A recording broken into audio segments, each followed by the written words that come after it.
География сабағындағы тиімді тәсілдердің бірі картографиялық әдіс деп аталады.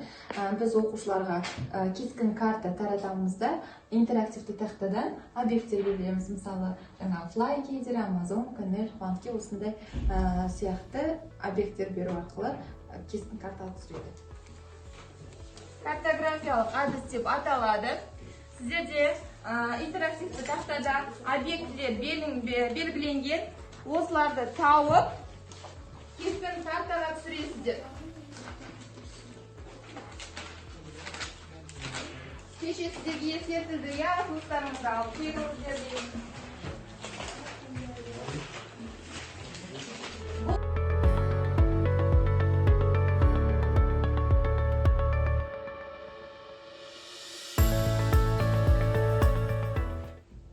Оқушылар кескін картаға белгілеп болғаннан кейін жұмыстарын Google Planeta платформасы арқылы тексереді. Сол үшін Google Planetaға кіреміз де поискті басып, мысалы Хуанхэ өзені десек, бізден шығарып беретін.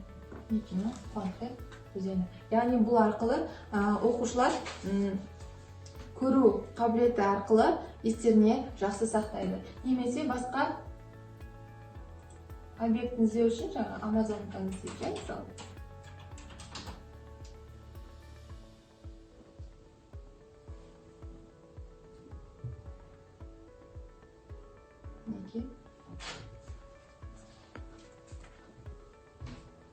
Амазонка өзені. Яғни осы арқылы оқушылар көріп те, белгілеп те жазады.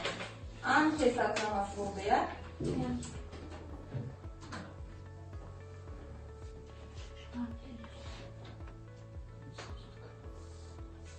Ең биік сарқырамалардың бірі дүниежүзіндегі биіктігі 979 метрді құрайды екен.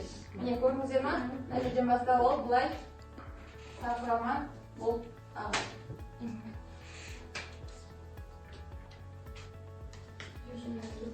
Титикака өзені.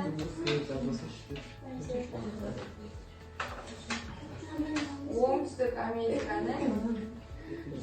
Көрді ба? Көрді ба?